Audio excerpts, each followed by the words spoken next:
ya estamos ahí. ¿Se acuerdan? Bueno, ya habíamos visto esta parte. Voy a pasar lo que ya habíamos visto porque habíamos hablado de la autoridad. No me pertenece a mí, por lo tanto yo no puedo tomarla como algo personal, sino que debo vivir en comunión con Dios. Si la comunión se interrumpe, la autoridad también va a desaparecer. Estamos hablando sobre el tema de la autoridad. Otro punto que habíamos... Ay, no quiere esto pasar. El trono estaba establecido sobre autoridad. Hablamos un poquito de Hebreos 1:3. Si queremos servir a Dios, debemos conocer su autoridad. Y entonces eso es muy, muy importante que lo tengamos en cuenta para lo que viene. También habíamos hablado, tocamos algunos textos de esos, ¿verdad? No todos. ¿Cuáles vimos? Vimos, sí, Isaías y Ezequiel, del origen de Satanás con respecto al asunto de la rebelión, de la rebeldía o la rebelión que atenta contra la autoridad. Otra de las cositas que habíamos visto está ahí: violar la autoridad de Dios es rebelión y es un problema más serio que violar su santidad. El pecado que se comete tiene que ver con la conducta y por ende puede ser perdonado con relativa facilidad, pero la rebelión se relaciona con la violación de principios y por esa razón no es fácil que se perdone.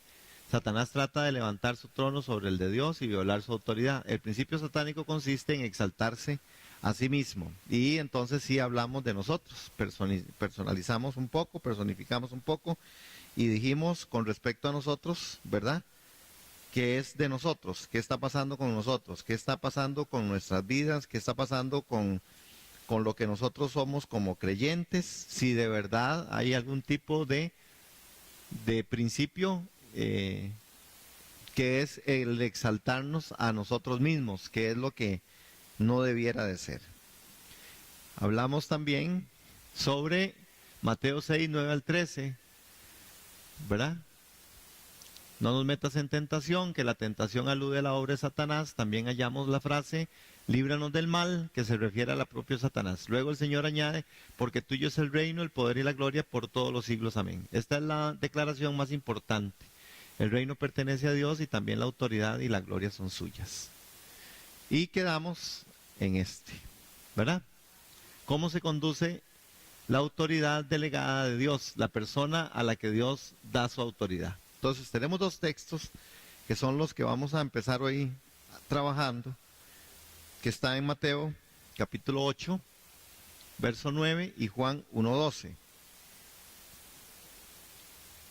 Mateo.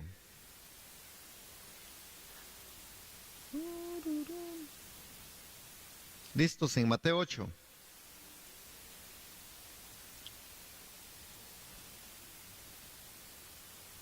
Este tema tiene que ver con la fe de un oficial romano.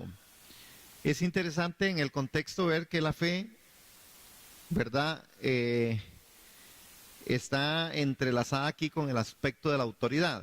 Vamos a leer desde el 5. Dice que cuando Jesús regresó a Capernaum, un oficial romano se le acercó y le rogó: Señor, mi joven siervo está en cama, paralizado y con terribles dolores. Verso 7, iré a sanarlo, dijo Jesús. Señor, dijo el oficial, no soy digno de que entres en mi casa, tan solo pronuncia la palabra desde donde estás y mi siervo se sanará. Lo sé, porque estoy bajo la autoridad de mis oficiales superiores y tengo autoridad sobre mis soldados. Solo tengo que decir vayan y ellos van, o vengan y ellos vienen. Y si les digo a mis esclavos hagan esto, lo hacen. Cuando Jesús oyó esto, se asombró y se dirigió a los que le seguían y les dijo: la verdad, les digo la verdad, no he visto una fe como la de este en todo Israel. Hermanos, el texto de por sí, hablando sobre la fe y la autoridad, porque habla de la fe, y Jesús menciona, cuando este hombre habla de la fe, habla de la autoridad, Jesús parece que le vuelca el tema y le dice a los que le seguían a él, vea lo que les dijo: no he visto una fe como esta en todo Israel. El hombre le habló de saber qué era autoridad. El hombre le está hablando, el centurión o el oficial romano, Le está hablando a él sobre un asunto de autoridad. Él dice, no, yo sé lo que es autoridad, usted no tiene ni que ir, solamente diga. Y si usted dice eso, se va a hacer.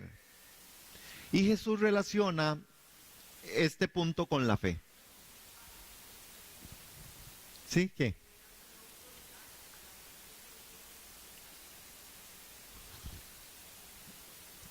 Ok, el texto. Ujú.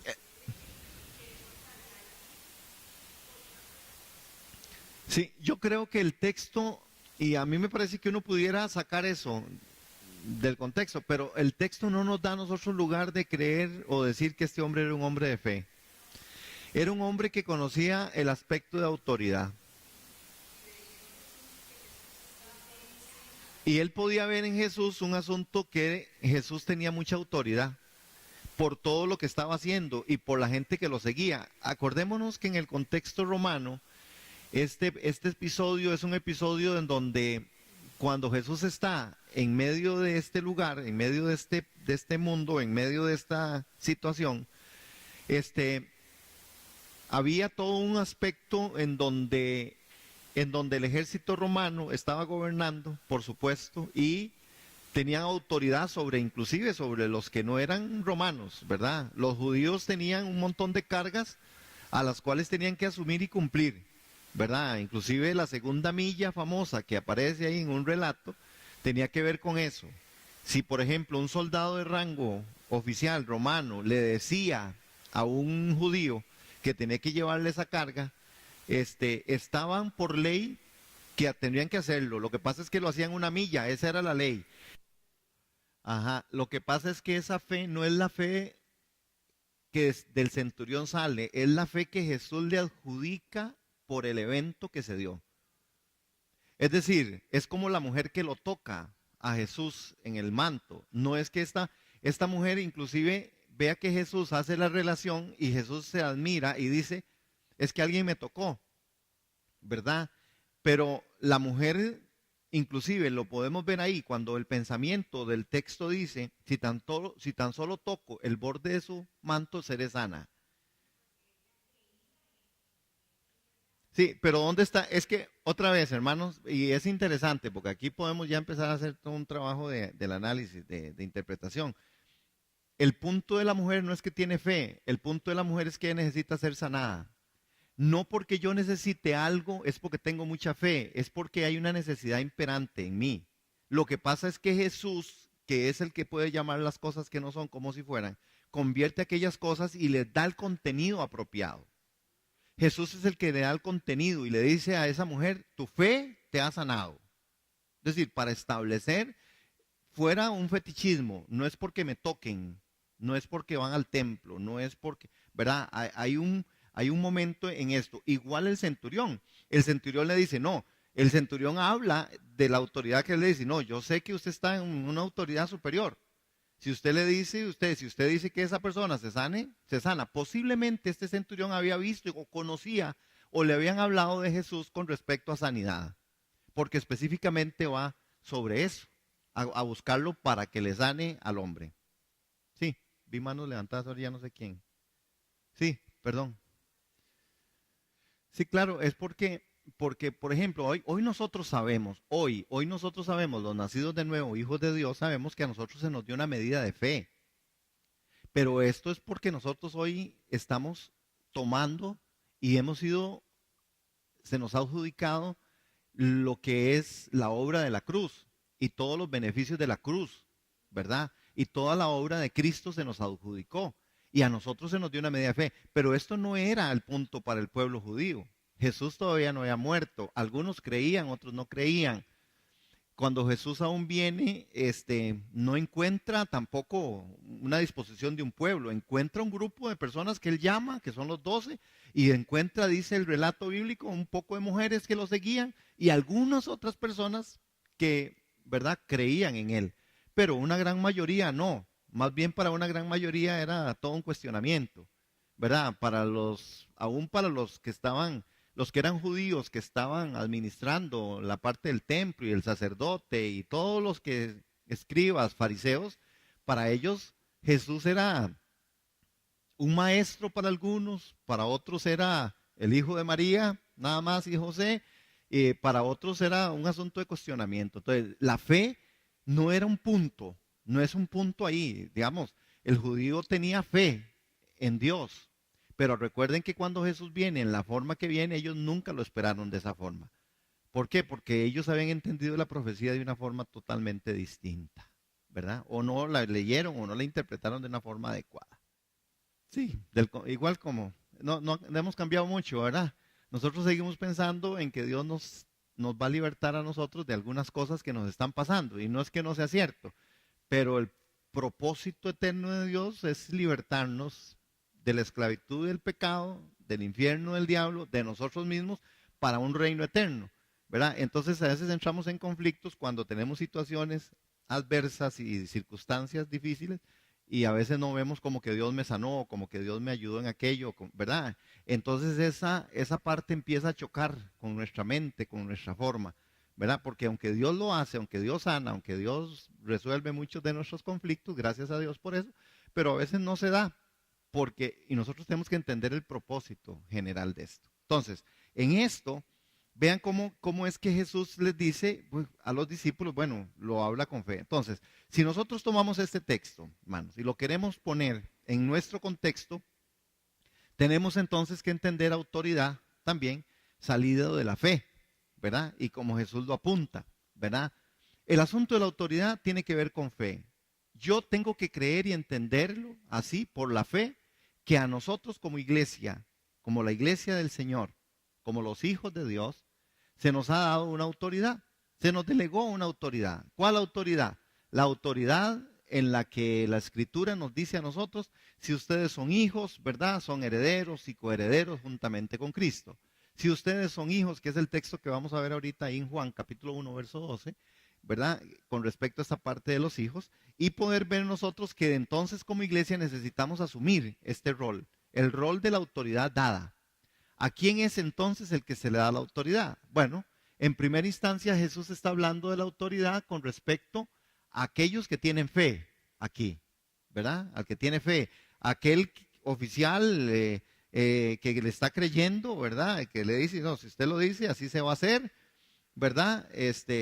Y después Jesús agrega en el verso 11, pero ya en una forma profética, ¿verdad? Y les dijo que muchos gentiles vendrán a todos, de todas partes del mundo, del oriente, del occidente, y se sentarán con Abraham, con Isaac, con Jacob en la fiesta del reino del cielo. Interesante porque el mensaje a los discípulos, que sí les está hablando, vea que ahora Jesús les cambia el tema, se los cambia en el 11, hablando de los gentiles. Pudiera uno decir en la interpretación de este texto que Jesús estaba ya viendo que el reino de los cielos no sería explícitamente para los judíos. Él está viendo a los gentiles, él está viendo, vea que es el que lo dice, muchos gentiles vendrán de todas partes del mundo, ¿verdad? Y vea lo que les dice, les habla de un asunto de autoridad, del oriente y del occidente, y se sentarán con Abraham, con Isaac, con Jacob, en la fiesta del reino del cielo. Y vea lo que les agrega en el verso 12. Pero muchos israelitas, para quienes se preparó el reino, serán arrojados a la oscuridad de afuera, donde habrá llanto y llanto y rechinar de dientes. Inmediatamente Jesús le dice a este hombre, vuélvete a tu casa, debido a que creíste ha sucedido, y el joven siervo quedó sano a esa misma hora. Hermanos, interesante desde toda la perspectiva, ¿verdad? El análisis de este texto, para que nosotros hoy logremos comprender que la autoridad se nos da a nosotros sobre la base de lo que Jesús dijo. Otra vez, yo quiero repetir eso y recalcarlo. Se nos da la autoridad sobre lo que Jesús dijo, no sobre lo que nosotros somos. ¿Sí? Es por la autoridad de Dios en Cristo Jesús. Y hoy para nosotros en el contexto, por lo que Dios en Cristo hizo a través hoy del Espíritu Santo, a nosotros se nos ha revestido de una autoridad. Autoridad que tenemos que asumir con toda la responsabilidad. Autoridad que tenemos que caminarla con todo lo que esto significa. Significa también caminar en santidad, caminar en el propósito eterno de Dios. Entonces, ¿a quiénes, con, cómo se conduce la autoridad delegada de Dios? A la persona que Dios da su autoridad. Vamos a ir a Juan, que es el otro texto que está ahí. Juan en el capítulo 1, en el verso 12. Pero otra vez, para no obviarnos del contexto, ¿verdad? Porque es bueno a veces cuando decimos contexto, hermanos, estamos hablando lo que antecede, es el contexto anterior. Hay un contexto posterior que es el que está debajo del tema o del versículo que estamos trabajando. Vamos al anterior, empecemos en el 1 para leer y poder ubicarnos ahí. Es interesante ver a Juan. Sabemos que los 4 evangelios, Juan, ¿verdad?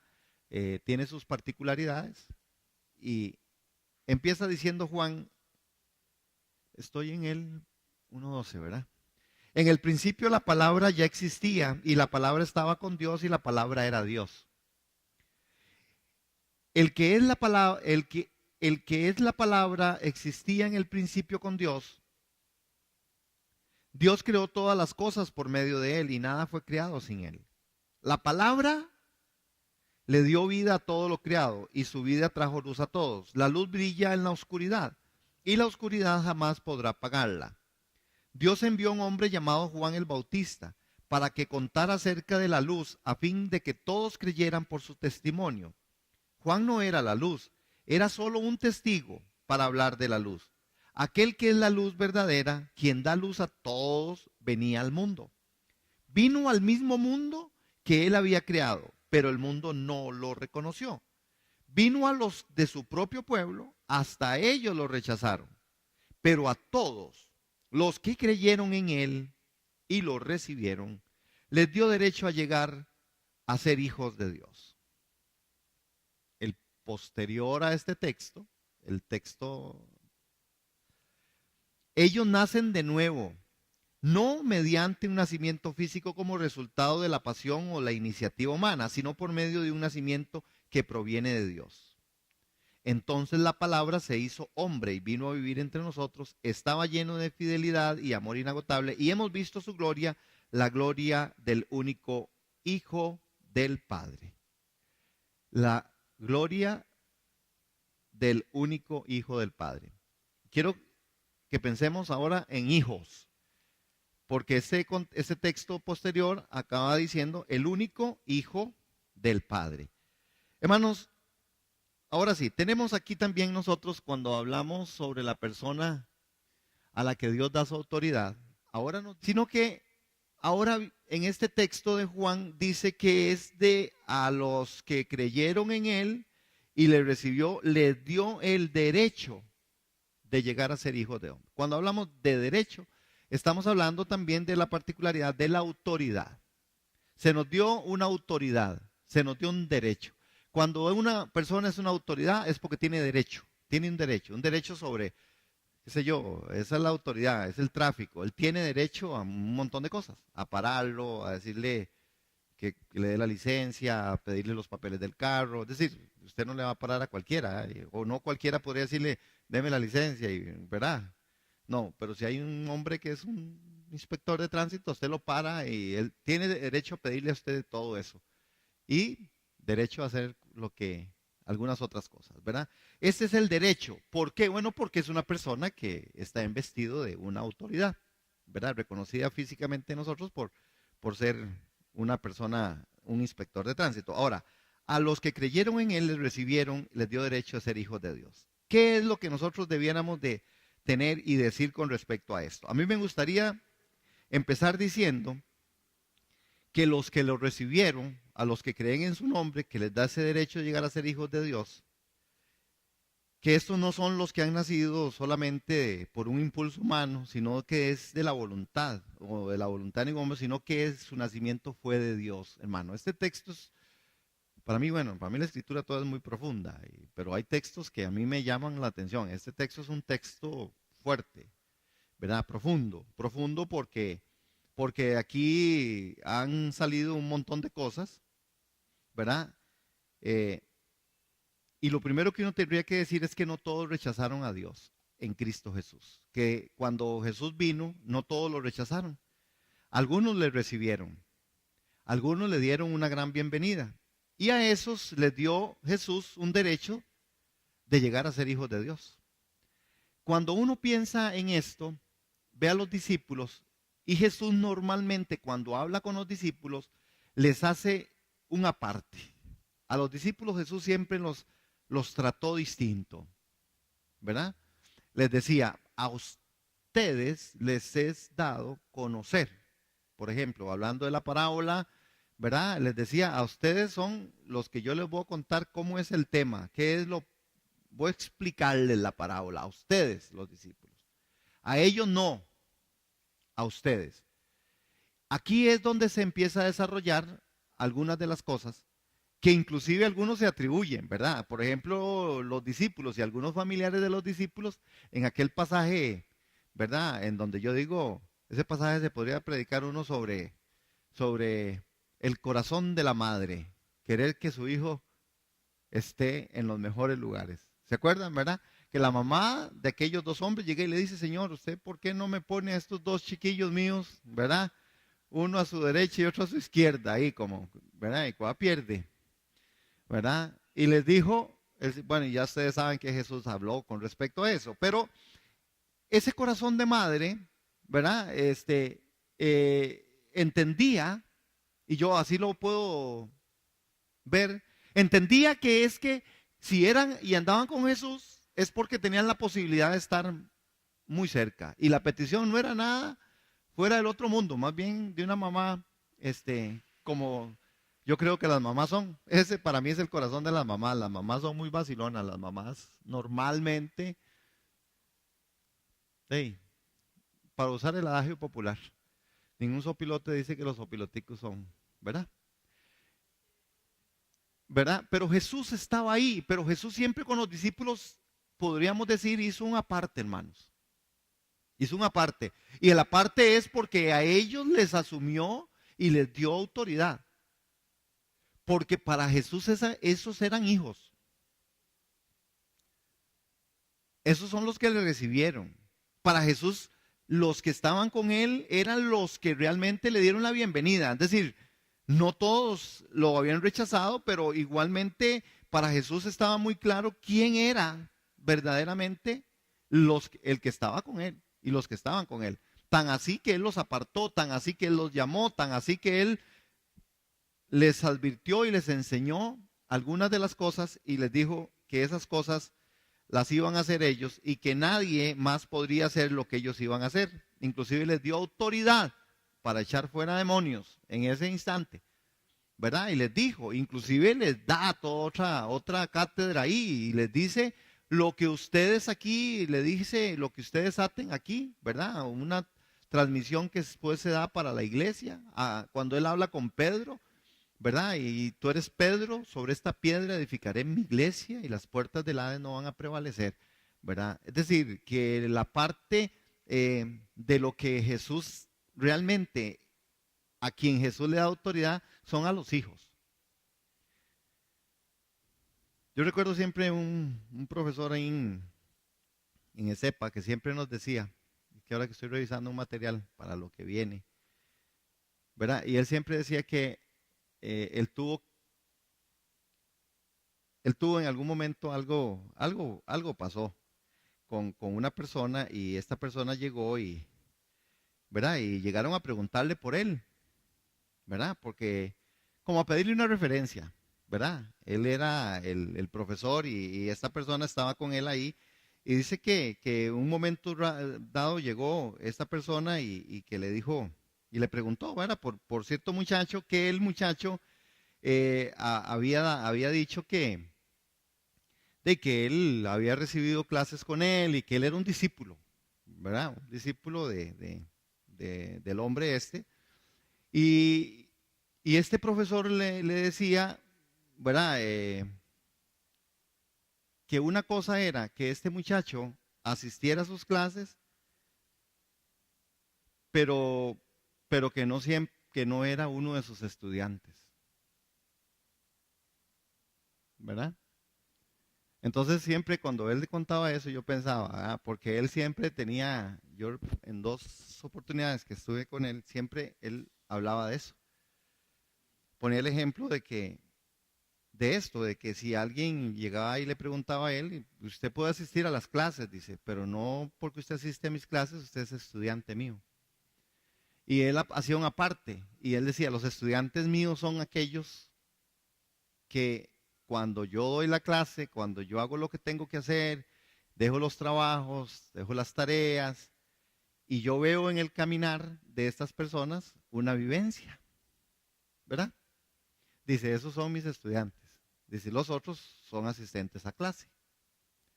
Y eso es verdad, hermano. Es verdad por un montón de cosas. Una cosa es que uno está en la iglesia y otra cosa es que usted sea pastoreado dentro de la iglesia, ¿verdad? Dentro de la autoridad delegada por Dios. Entonces, cuando hablamos de hijos, y aquí Juan, que es tan específico en capítulo 1, verso 12, a todos los que le recibieron, a los que creen en su nombre, hay 2 cosas aquí ya que nos tiene que hacer pensar a nosotros a quién es el que se le da la autoridad. A la persona que dio la autoridad es a los que le recibieron y a los que creen en su nombre.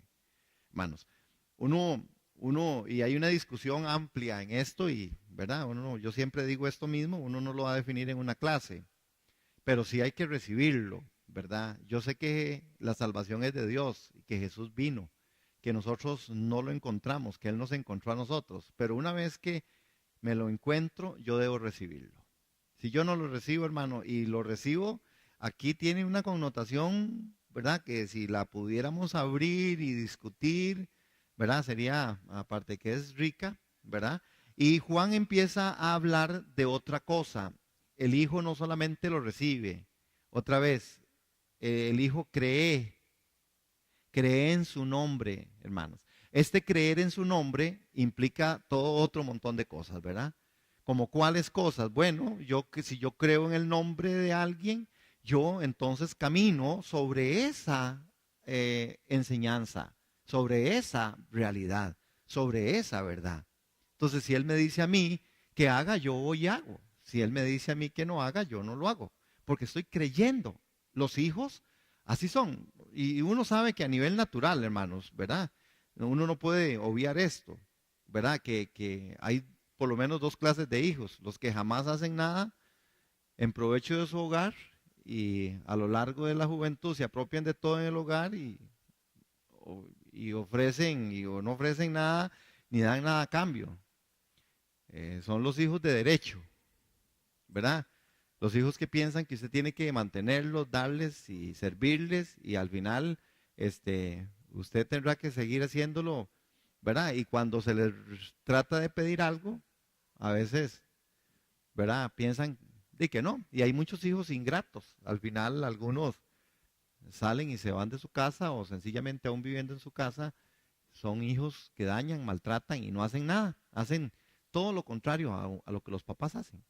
Bueno, uno tiene que pensar en esto con los hijos. Lo que pasa es que hoy estamos, y permítanme hacer un paréntesis, porque yo sí creo que como padres de familia tenemos que reflexionar con respecto a nuestros hijos, hermano. Yo sí creo que nosotros como padres, por más equivocados que pudiéramos ser o que nos equivocamos, yo digo, yo como papá posiblemente me he equivocado. Y cuando uno se equivoca con el afán de que a ellos no les pasen tal vez lo que a uno le pasó, ¿verdad? Pero ellos no están pensando en eso. Ellos no piensan que a ellos les va a pasar lo que a uno le pasó. Uno es el que piensa que a ellos les podría pasar, ¿verdad? Pero como nadie escarmienta por cabeza ajena, entonces para los hijos, este aspecto en que usted le pone y usted le dice, vea, es que no haga tal y tal cosa, y ya no haga esto, y aquí y allá, porque esto ¿verdad? Ellos exactamente, con toda razón, nos ven como locos. Claro, nos ven como locos porque ellos en la perspectiva, ellos no están viendo que eso les podría pasar. Y a usted y a mí, retrocediendo también como hijos con nuestros papás, posiblemente de una mala forma o una buena forma o como fuera, hicimos lo mismo porque pensamos que era mentira, que nos iba a pasar. Pero yo pienso en esto, hermanos. Si uno realmente quiere instruir a un hijo, o uno quiere de verdad sacar de un hijo lo que Dios quiere que se saque, nosotros debiéramos de ajustarnos, nosotros los cristianos, ajustarnos mucho al tema bíblico, al texto sagrado, hermano. Yo veo bendición en ajustarse al texto sagrado. Yo cuando discuto con mi hija con respecto a situaciones y cosas, mis mejores discusiones están trazadas sobre la escritura.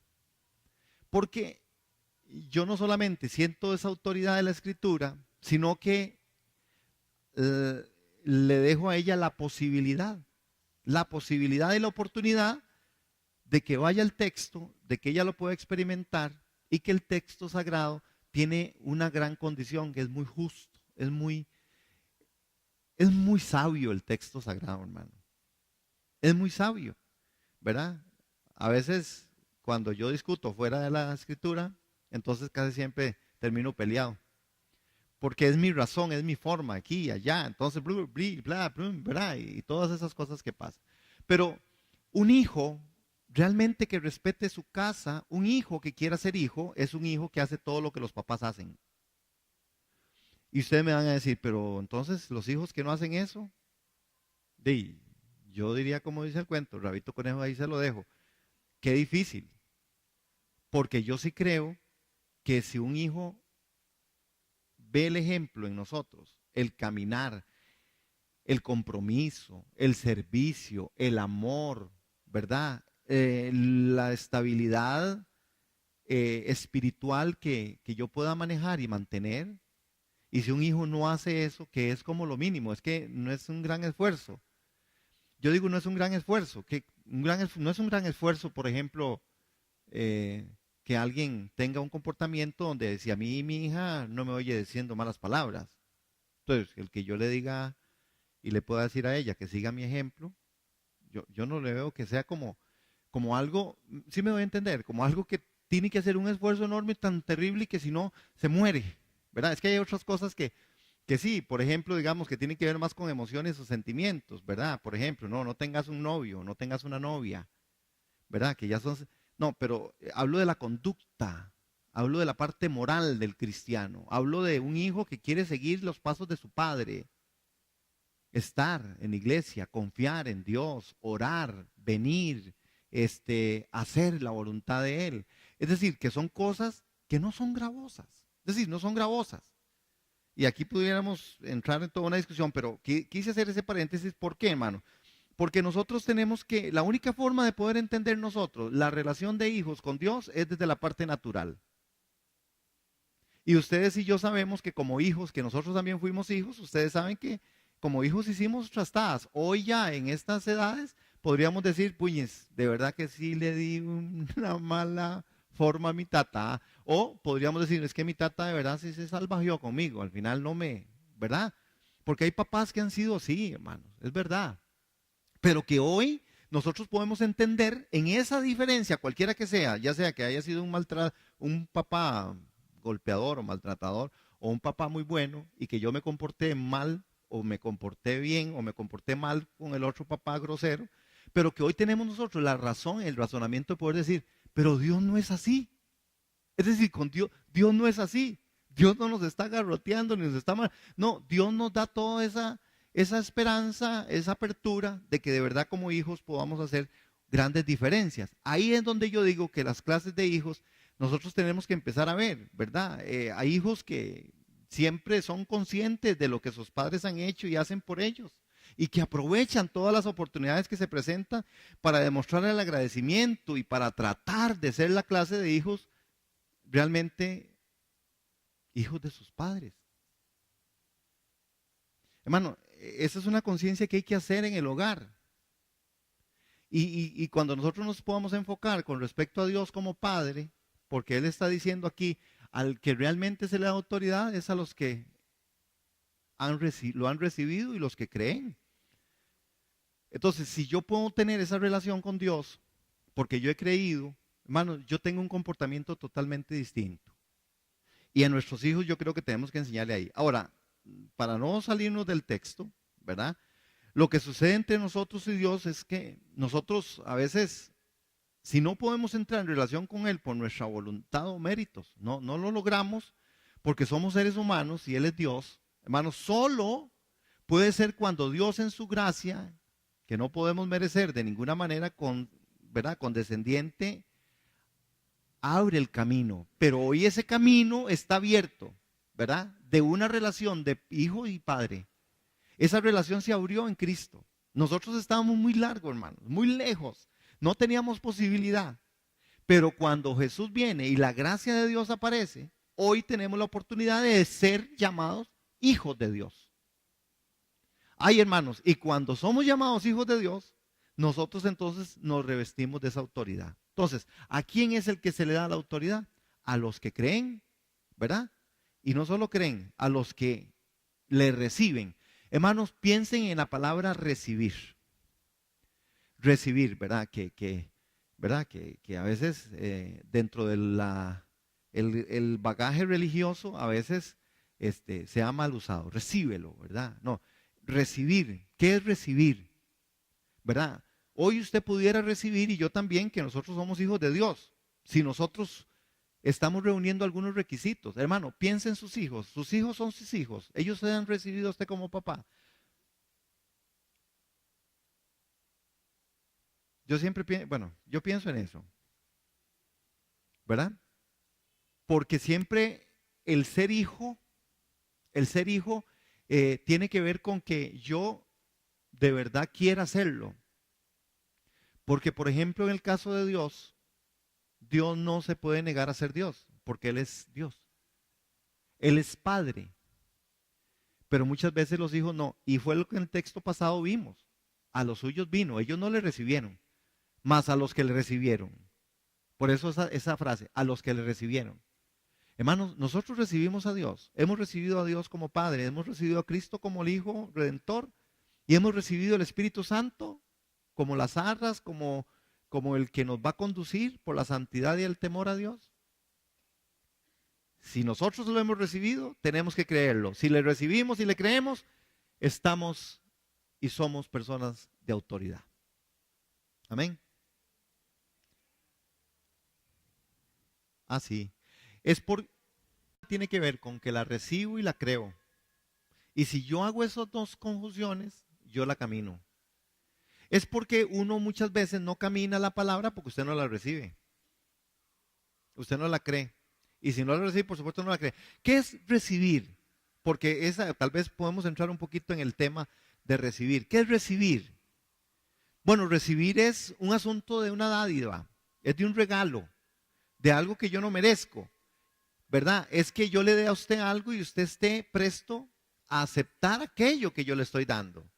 Lo que pasa es que cuando hablamos de la palabra, aquello que se me da no es un asunto que yo puedo manejar a mi antojo. La palabra tiene una particularidad. Se me da, pero yo tengo que vivir bajo ese principio de esa palabra. Y el principio de la palabra no es algo que yo pueda manejar. Es algo que está establecido. ¿Verdad? Por eso muchas veces uno no puede recibir algo. Y en la vida cristiana, ustedes piénsenlo, y yo sé que tal vez a muchos nos ha costado, en medio de una crisis o en medio de una circunstancia, lograr vivir aquello que alguien nos dijo. Por ejemplo, usted está pasando una situación X o Y a usted alguien llega y le dice solo esta palabra. No, hermano, ore.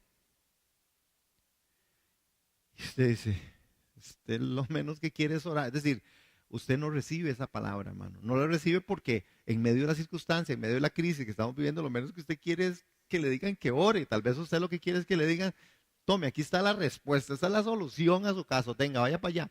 Pero porque la palabra orar implica un montón de cosas. Y tal vez esa sea la palabra que tenemos que recibir, pero nos cuesta porque, bueno, pues Dios sabe que estamos en esta humanidad débil, ¿verdad? Pero ahí es donde está. Entonces, muchas veces no se recibe. En el caminar como hijos, eso de no recibir y de no creer, hermanos, a nosotros nos pone delante de Dios, ¿verdad? En un espacio en el cual el trato de Dios está siendo de continuo en mi vida, ¿verdad? Es decir, porque Dios no nos desecha por eso, pero Dios sí está ahí, hermanos, como Dios Padre, ¿verdad? Él está ahí sabiendo que entonces esto, hermanos, esto va a funcionar y va a servir en algún momento de mi vida para hacerme reflexionar. De una u otra forma, Dios nunca deja de hablar. Uno ve en las figuras cómo llegó en el, ¿verdad? En aquel texto, ¿verdad? Donde dice que hasta que Dios llegó en un silbo apacible, ¿verdad? Porque vino en el huracán y vino en la tormenta y vino. ¿Se acuerdan cuando el profeta estaba en la cueva? Pero ahí no estaba Dios, decía, aunque habían cosas que de Dios. Yo creo que es lo mismo, a nosotros Dios nos habla muchas veces al oído y nosotros no lo entendemos, nos habla a través de las escrituras, nos cuesta, a veces nos habla a través de la prédica o nos habla en medio de circunstancias, hermanos, hasta que llegue un momento donde de verdad Dios en su gracia y su misericordia, porque son nuevas cada mañana, Él nos sigue hablando. Eso es parte de lo que Dios hace en gracia, en misericordia, en bondad y en soberanía. Que Él tiene esa capacidad de querer redarguir siempre en nuestros corazones a través de los trabajos y los tratos. Hermano, véalo así, y voy con Iris, véalo así. ¿Por qué hoy nosotros, y es que las verdades espirituales son paralelas, por qué nosotros hoy tenemos, hoy ya en esta madurez, o en esta edad, ¿por qué nosotros pensamos totalmente diferente a un joven? Por todo lo que hemos pasado, por lo que hemos vivido, ¿verdad? Por todas las situaciones que nos han venido encima. Nosotros no somos los mismos, ni del año pasado, ¿cierto? Es lo mismo en el espíritu. Hay cosas que a nosotros nos cuestan, que tal vez no, pero ahí están. Dios está trabajando, Dios las está manejando, porque Dios es Dios, nos da vida, nos da esperanza, nos da fe, nos da esos aspectos. Entonces, Dios sigue funcionando y trabajando. Tal vez esa palabra usted dice, como dice Olguita, como hijo, no la recibí, pero podría venir Dios a trabajar conmigo sobre otra cosa. Y en medio de esa cosa, y yo sé que a ustedes les ha pasado, hermano, muchas veces uno se resiste a ciertas situaciones y cuando usted se da cuenta, hermano, en otra cosa el asunto le salió y usted dice, Daisy, ahora sí me tocó. Es decir, me tocó porque en aquel momento me negué, en aquel momento refunfuñé, en aquel momento no lo recibí, pero en medio de esta situación ahora tengo que aceptarlo o aceptarlo. Es como cuando nos topamos a Dios de frente y ya no hay más para dónde. Dios es un Dios muy bueno para llevarnos a esos extremos, para que nosotros lleguemos al final de nosotros mismos. Cuando nosotros llegamos al final de nosotros mismos, recibimos y creemos que Dios es Dios, hermano. Por eso es que muchas situaciones y circunstancias en la vida pasan. Hasta que usted y yo no nos veamos en situaciones adversas y difíciles, a veces no hablamos nuestro corazón. Lamentablemente hay otra gente que es muy fuerte, hermanos, que a pesar de circunstancias, adversidades y dificultades, siguen diciéndole no a Dios. Pero bueno, aún Dios sigue trabajando. Ujú. Sí,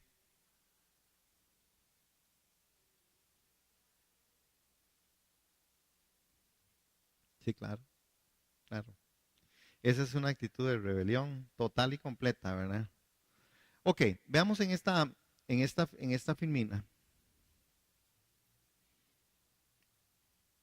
Si uno es independiente e individualista y no se somete a la autoridad delegada por Dios, es rebelde en cuanto a la administración que Dios ejerce sobre todo el universo. ¿Se acuerdan que el texto que estábamos leyendo tenía que ver con eso? Que en el principio Él era la palabra y la palabra era todo. Por la palabra existe todo, ¿verdad? Dios sigue siendo y estando en control, ¿verdad? De todas las cosas.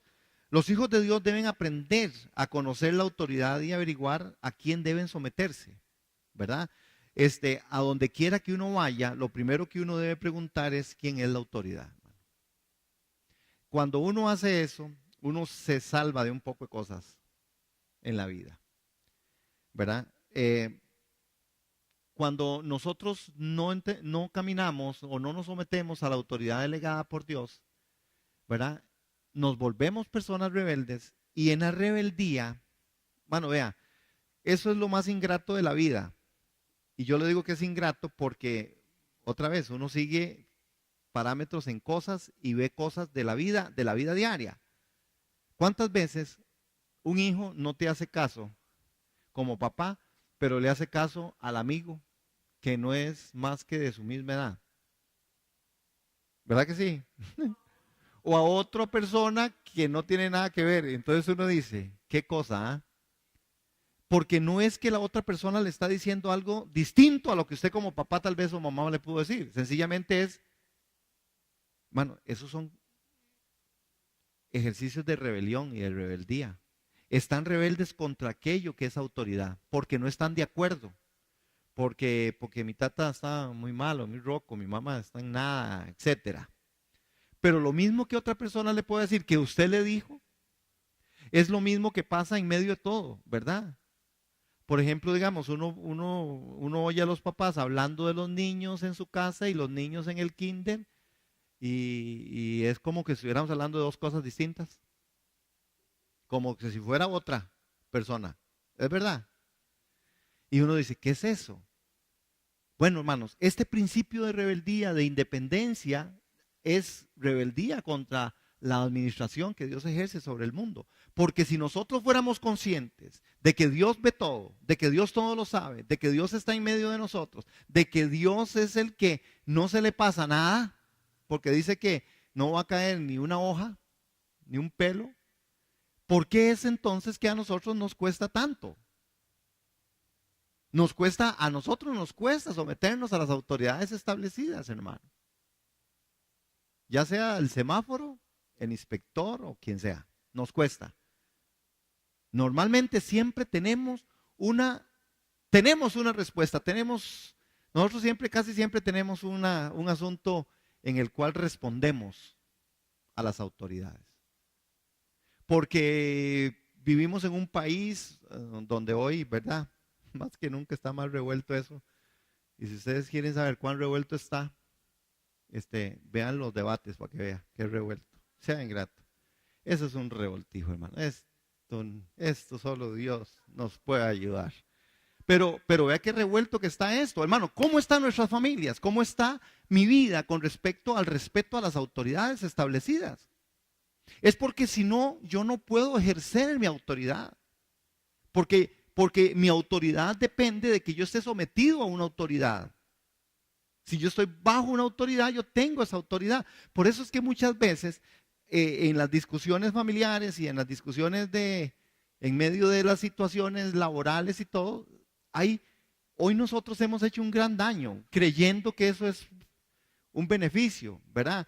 Porque, por ejemplo, digamos, uno ve cómo se ejercen ciertas leyes del país, ¿verdad? Entonces resulta que si usted es empleado mío y por usted es una persona descuidada y yo sé cómo trabaja y usted no da el 100% y pero en el momento en que yo lo despido a usted, y yo digo, es que yo lo despido a usted porque usted es un vagabundo, pero en el momento en que usted se va al Ministerio de Trabajo y usted me dice, es que ese hombre me despidió por esto y no me paga y no me dijo y no, oiga, usted como patrón le cae la bronca encima.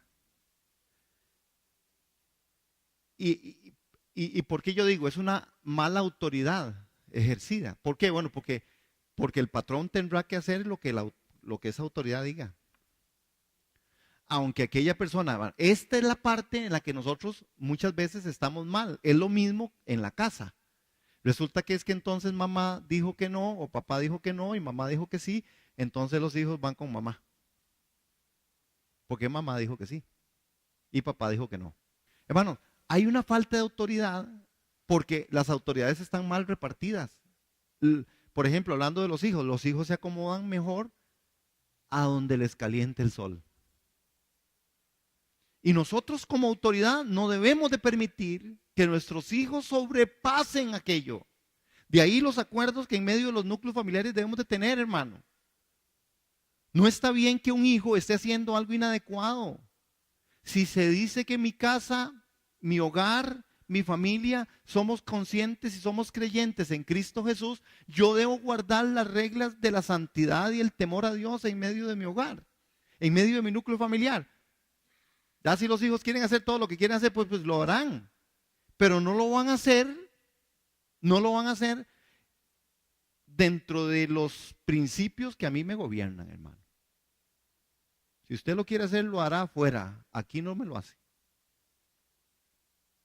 Pero a veces no funciona así. Es lo mismo para la iglesia, hermano. En la iglesia pasa igual, ¿verdad? En la iglesia es más fácil someterse. Bueno, es que ese es el pastor, pero los otros, el que viene a limpiar no es autoridad.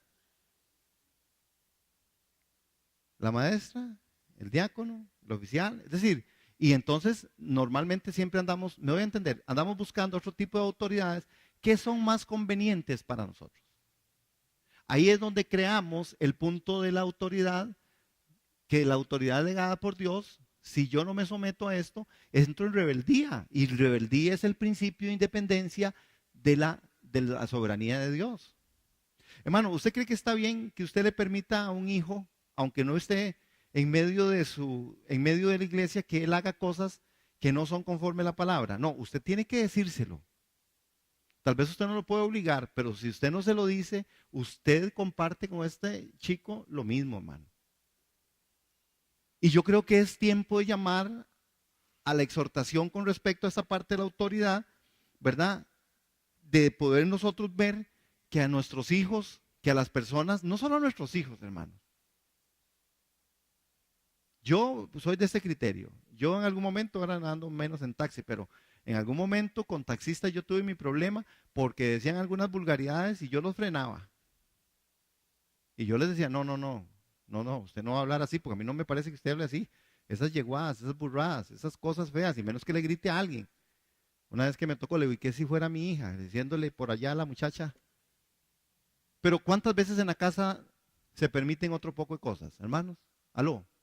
Y se permiten, digo yo, no es porque usted tenga el poder a veces para agarrar y que su hijo no lo haga, no, porque los hijos hacen lo que quieran cuando usted no está o cuando yo no estoy. Y oyen lo que quieren oír cuando yo no estoy. Pero ¿cómo le permito cosas que yo conozco y sé y se las río? Esto es porque nosotros no hemos entendido y no nos hemos sometido a la autoridad delegada por Dios, porque yo soy una autoridad. Usted es una autoridad. Sí, amén. Entonces, vemos que un hombre que conocía la autoridad, él podía someterse a la autoridad y por eso mismo podía ser una autoridad delegada. Dijimos que Dios sustenta todo el universo por medio de su autoridad. Él también engendra hijos, hermanos. En Juan 1:12 es lo que estamos viendo. Y los mantiene unidos por medio de ella. Por lo tanto, si uno es independiente, individualista y no se somete a la autoridad delegada por Dios, es rebelde en cuanto a la administración, hermanos, que Dios ejerce sobre todo el universo. Amén. Oye de mí. Bueno, otra de la necesidad de encontrarnos con la voluntad. Debemos aprender a reconocer las diferentes autoridades y la autoridad que hay en otros, hermano. Esa es una de las particularidades que nosotros debiéramos como iglesia, como personas, como individuos, entender, hermanos, que la sumisión a la autoridad es algo importante, ¿verdad? Es decir, Dios ha establecido autoridades delegadas en la iglesia, ¿verdad? Que se parte del principio que son las que edifican, ¿verdad? Que dice que dejó para la edificación de los santos y sustentar la autoridad de Dios, y por esta razón todo hijo de Dios debe buscar la autoridad a la cual debe someterse, de tal manera que pueda coordinar armoniosamente con otros.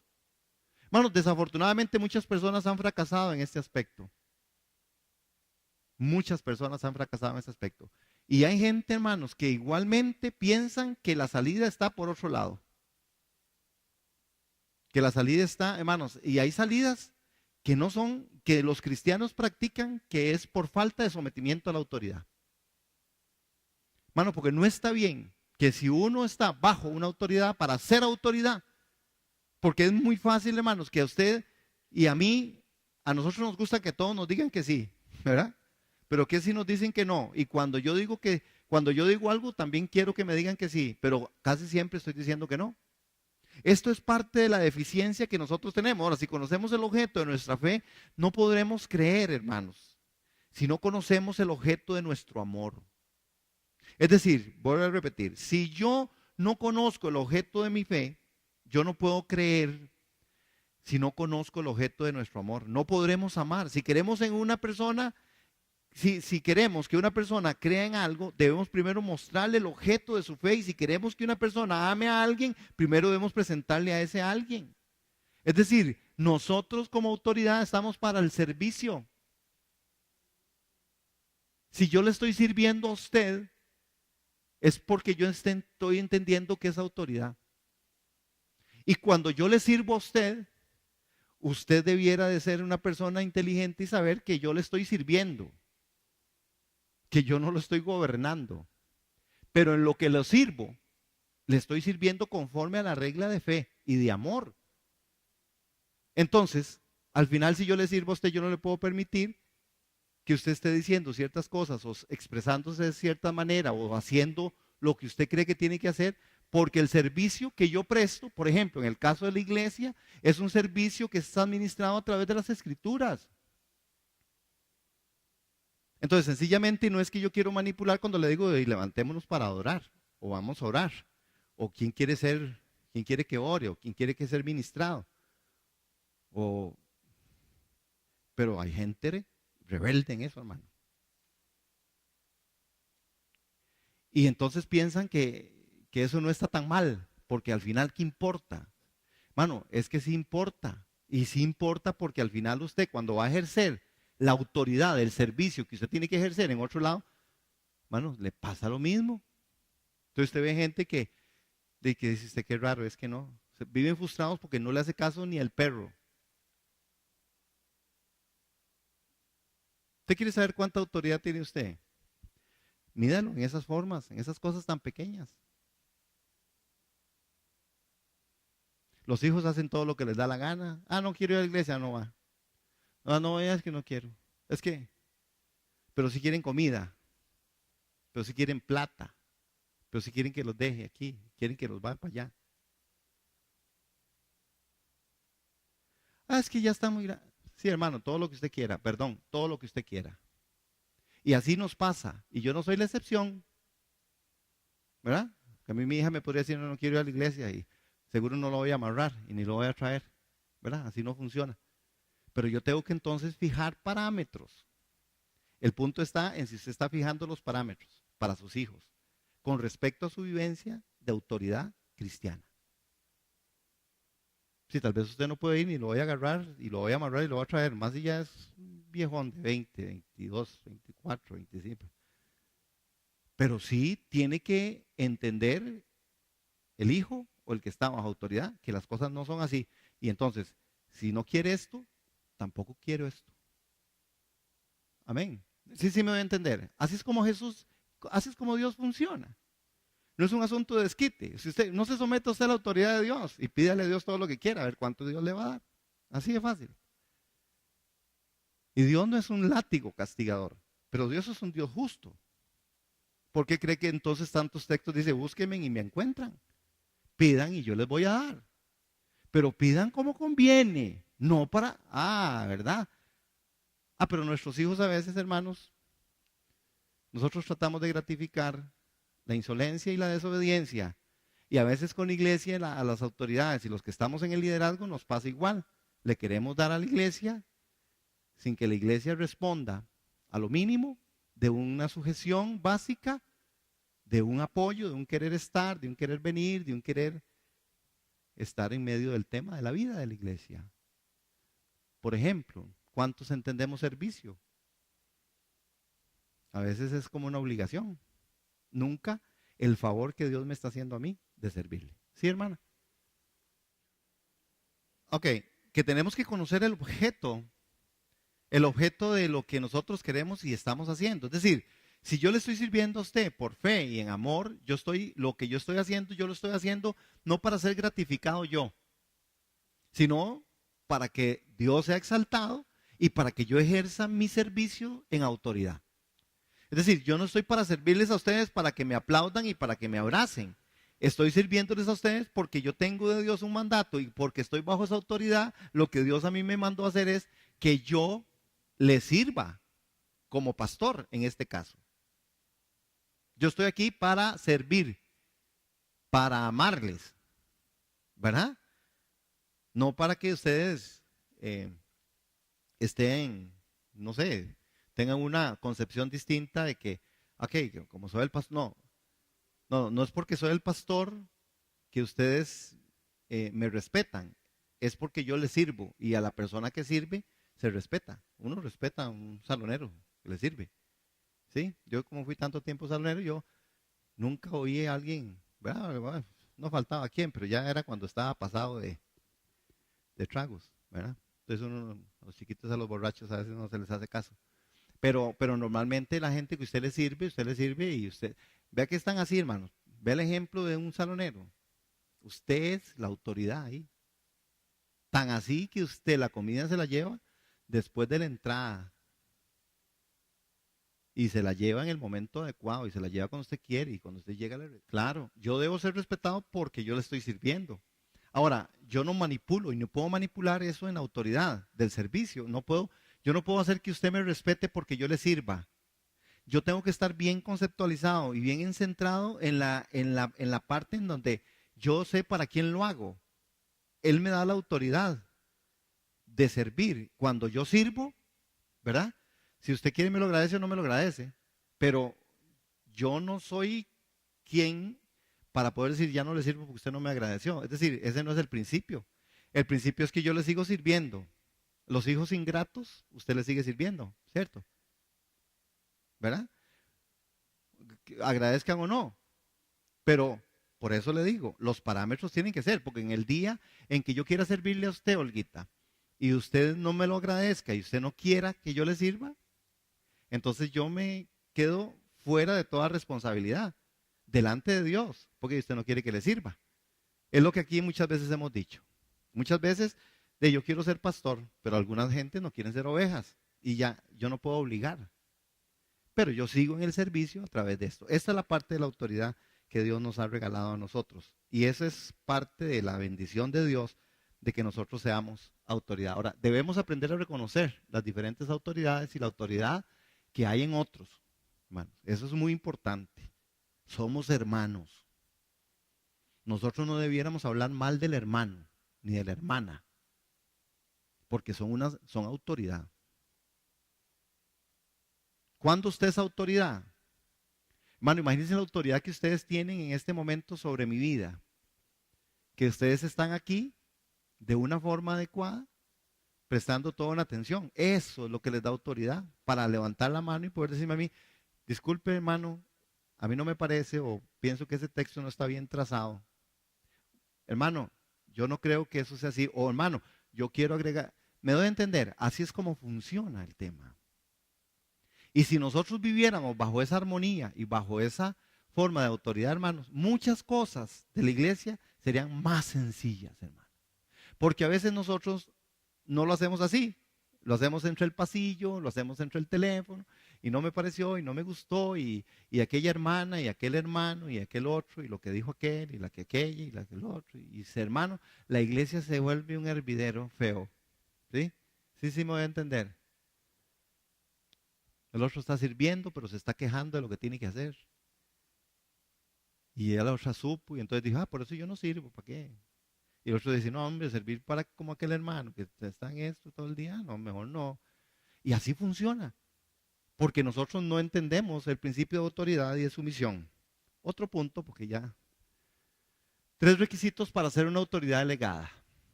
Número 1 es reconocer que toda autoridad procede de Dios. Ahí es donde nosotros tenemos algo que se llama el Espíritu Santo y tenemos que discernir, hermano, discernir.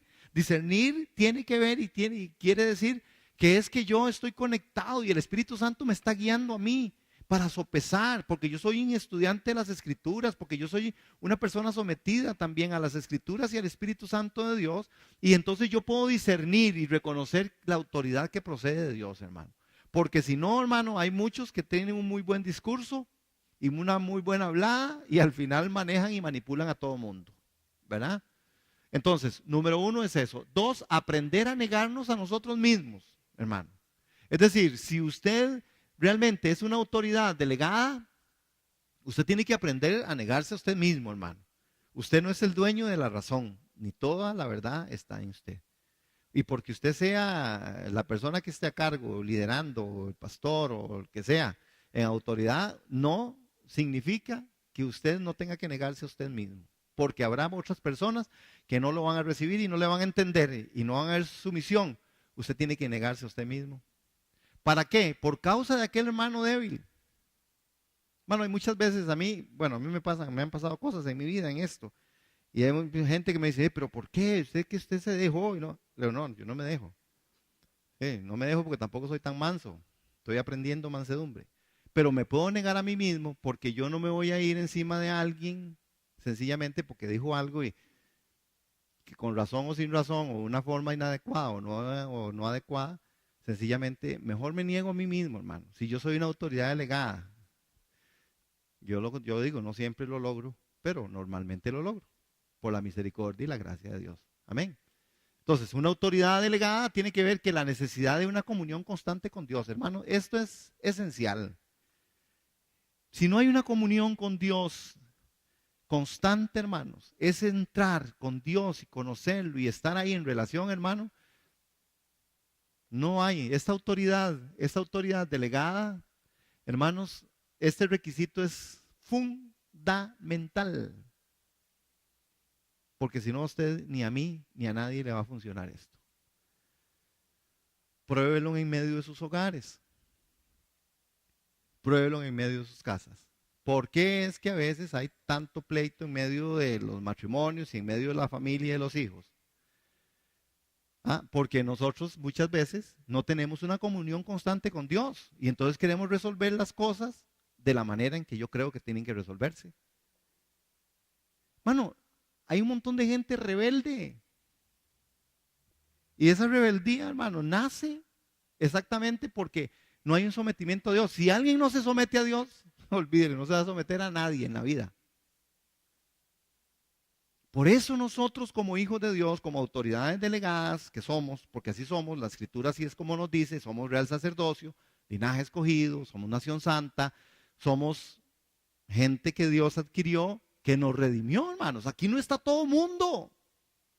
Piense por qué usted sí, sin irse a cualquier otro extremo doctrinal teológico. ¿Por qué? Yo creo que la gracia de Dios ha sobreabundado. Yo no estoy hablando de estar aquí, de los que estamos aquí en la particularidad, en la generalidad. Estamos aquí porque, como hijos de Dios, me voy a entender, como autoridades, como personas de su misión, estamos aquí porque Dios en su misericordia nos agarró, hermanos. ¿Usted cree que por nuestra propia voluntad? ¿Qué va, hermano? Bueno, yo no sé ustedes, pero yo no, hermanos. A mí me costó y me ha costado y me sigue costando. Pero la gracia y la misericordia de Dios han estado ahí, hermano. Por eso necesitamos aprender a ser buenos administradores de la gracia y de la autoridad de Dios. Pongamos en cintura y en regla nuestras vidas y la vida de los que están más cercanos a nosotros y la vida de los vecinos también. Yo creo que hay suficiente autoridad para pararnos firmes y decir, esta familia va por aquí, esta familia va a hacer esto, punto. Hay personas que no les gusta. Por ejemplo, ¿verdad? Sí, porque usted no quiere que se metan con su familia. ¿O sí? ¿Quién le gusta? Todos creemos que nuestra familia es el ejercicio privado. Pero yo creo que mal hace uno cuando usted no le señala a algunas personas que están incorrectas en su forma de sobrellevar las cosas. Cuando se ven, porque hay las que no se preguntan, hay cosas que no se preguntan, se ven. ¿Verdad? Lo que se ve no se pregunta.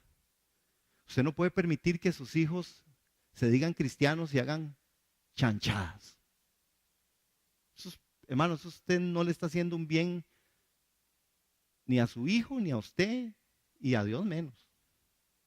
Sí me voy a entender, hermano. Okay. Si queremos estar en autoridad. Entonces, la autoridad y la sumisión tiene que ver con todo esto. Y tiene que ver, hermanos, con la necesidad de encontrarnos con esa autoridad. Existen muchas autoridades en la iglesia que están sobre uno, a las cuales uno debe aprender a someterse. Debemos aprender a reconocer las diferentes autoridades y la autoridad que hay en otros. Hermanos, cuando nosotros encontramos eso, no importa si nos encontramos en el mundo, en la iglesia o en la obra de Dios, siempre debemos recordar que no tenemos ninguna autoridad en nosotros mismos.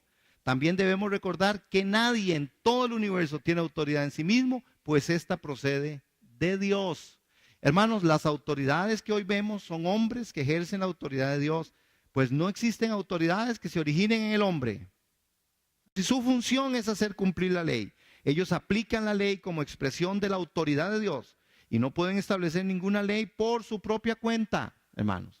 Todas las autoridades que hay en la iglesia son delegadas por Dios y solamente tenemos autoridad porque representamos la autoridad de Dios. ¿Sí está claro? Y por supuesto que la sumisión, hermanos, es con lo que nosotros tenemos que trabajar más. Amén.